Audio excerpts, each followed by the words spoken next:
ইসলামী ছাত্র সেনার উদ্যোগে গোড়া বাংলাদেশ অবরোধ চলবে।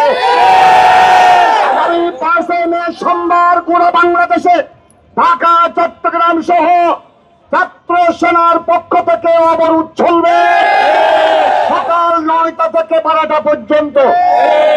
সুন্নি জনতার উদ্দেশ্যে বলতে চাই, আমরা ডাক দিয়েছিলাম গত 12 রবিউল আউয়াল জশ্নে জুলুসের ময়দান থেকে, জামিয়ার ময়দান, জুলুসের ময়দান থেকে সুন্নিদের মধ্যে আর কোনো বিভেদ দেখতে চাই না। সবাই আমরা একত্রিত হয়ে সুন্নিয়তের ময়দানকে, রাজপথকে কাঁপাতে হবে।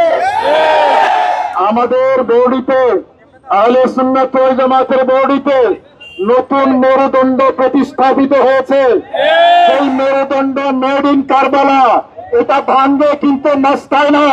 সেই নতুন মেরুদণ্ড নিয়ে আজকে সুন্নি জনতা মাঠে নেমেছে একজন ইমামের ইজ্জত রক্ষার জন্য, একজন আলেমের ইজ্জত রক্ষার জন্য, একজন খতিবের ইজ্জত রক্ষার জন্য, একটা হত্যা মামলার সুবিচার পাওয়ার জন্য, একজন বিধবা নারী সেই বিচারের জন্য, একজন শিশু তার বাবার হত্যার সুবিচারের জন্য, একজন সন্তান হারা মায়ের জন্য আমরা মাঠে নেমেছি।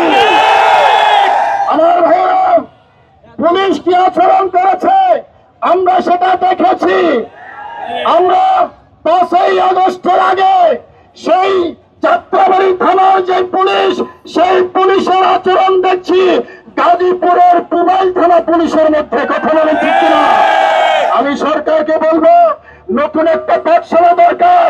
এখনো যে সকল পুলিশের আচরণের মধ্যে 5ই আগস্টের আগে ওই যাত্রাবাড়ি থানা